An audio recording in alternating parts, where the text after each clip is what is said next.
견디다, 버티다, 의미 차이 확인하도록 하겠습니다. 두 단어는 아주 비슷하게 사용되는 문장들이 있어요. 실제로는 좀 문장들이 있다가 아니라 많다라고 해석해야 되는데요. 영수는 회사에서 10년을 버텼다. 영수는 회사에서 10년을 견뎠다. 약간의 의미 차이는 아마 한국인이라면 인지할 수 있겠지만 외국인들은 그 결과가 똑같기 때문에 비슷한 의미다 라고 생각할 거예요. 하지만 약간의 차이가 존재하는데 이번 시간에는 그 차이에 대해서 이야기를 하려고 합니다.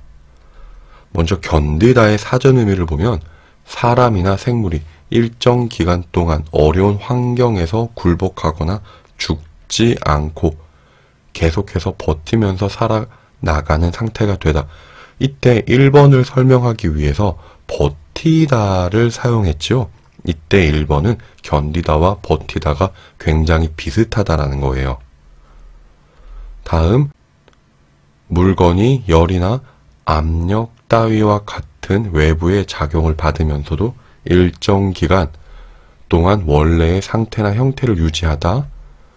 사람이나 생물이 어려운 환경에서 굴복하거나 죽지 않고 계속해서 버티면서 살아가는 상태가 되다.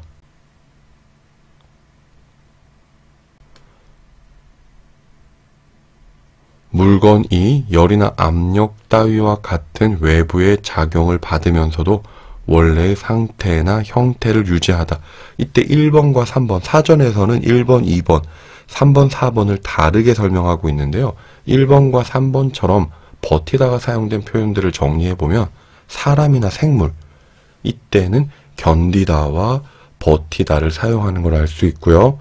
사람이나 생물이 없는 단순한 물건인 경우에는 버티다와 비슷하지 않은 표현들이다 라고 정리할 수 있을 것 같아요. 다음 버티다입니다.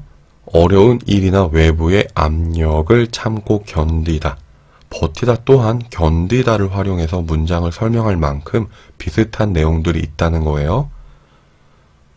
2번, 3번 같은 경우에도 주위 상황이 어려운 상태에도 굽히지 않고 맞서 견디어내다, 견디다를 버티다 설명에 활용하고 있고요. 5번, 무게 따위를 견디다. 자, 이런 상황에서 봤을 때 1번과 3번, 5번 같은 경우에는 버티다와 견디다가 비슷하다. 그런데 2번이에요. 어떤 대상의 주변 상황에 움쩍 않고 든든히 자리 잡다, 움직이지 않는다 라는 의미로 2번을 생각하시면 되는데 이게 바로 견디다와 가장 큰 차이를 보여주는 문법의 의미라고 할 수 있어요. 또 4번 같은 경우에도 쓰러지지 않거나 밀리지 않으려고 팔, 다리 따위로 몸을 지탱하다. 이런 경우에 견디다와 버티다가 구분이 되는데요. 이 식물은 추위에 잘 견딘다. 나는 군대에서 추위에 견딜 수 있는 훈련을 많이 했다. 이때는 견디다가 자연스러워요. 그런데 버티다를 사용해도 의미는 전달할 수 있어요. 하지만 여기 이 핸드폰은 외부 충격에 잘 견뎌서 깨지지 않는다. 사람이 아닌 핸드폰 같은 경우에는 버티다의 사용이 자연스럽지 않아요. 하지만 자동차 같은 경우에는 견디다, 버티다를 같이 사용하는 문장이 많아요. 사람이 아닌 물건인데 핸드폰은 버티다가 어색해요. 그런데 자동차는 버티다를 사용할 수 있다는 거예요. 왜냐하면 버티다는 움직임에 초점을 두는 단어이기 때문에 움직일 수 있는 자동차는 버티다를 사용을 할 수 있게 되는 건데요. 이런 문장이 있어요. 우리 선수는 움직이지 않고 자리에 가만히 서서 버티는 훈련을 많이 합니다. 운동선수들이 움직이지 않고 가만히 버티는, 다른 사람들 힘에도 밀어도, 다른 사람이 힘으로 밀어도 움직이지 않는 이런 훈련을 버티는 훈련이라고 하는데, 이때 버티는 훈련은 견디는 훈련이라고는 바꿔서 사용하진 않거든요. 그래서 사람이 아니지만 움직일 수 있는 자동차도 버티다를 사용하는 문장이 자연스러울 수 있다는 거예요.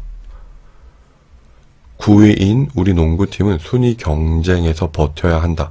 10위로 내려가면 더는 기회가 없을 것이다. 9위에서 10위로 순서가 이동하잖아요. 순서의 이동, 순서가 움직이는 것은 절대 안 된다. 이 문장에서는 견디다 보다는 버티다가 자연스럽고요. 한국 경제 성장 2% 선을 버티기 어렵다. 이때 2%에서 움직일 것 같다, 움직이지 않을 것이다, 움직이다에 초점이 있기 때문에 버티다가 자연스럽습니다. 또 영수는 많은 비난에도 회사를 그만두지 않고 버티고 있다. 그만둔다라는 건 회사를 나가는 거잖아요. 나가지 않고 그 자리를 지킨다, 움직이지 않는다라는 의미에 초점을 둔다면 버티다가 자연스럽고요. 그 선수는 힘의 차이가 너무 많아서 버티지 못하고 넘어졌다. 멈추지 못하고 가만히 서 있지 못하고 움직였다, 이런 의미로 버티다를 써요. 또 사고 난 현장에서 건물이 버텨야 사람들을 구할 수 있을 것이다.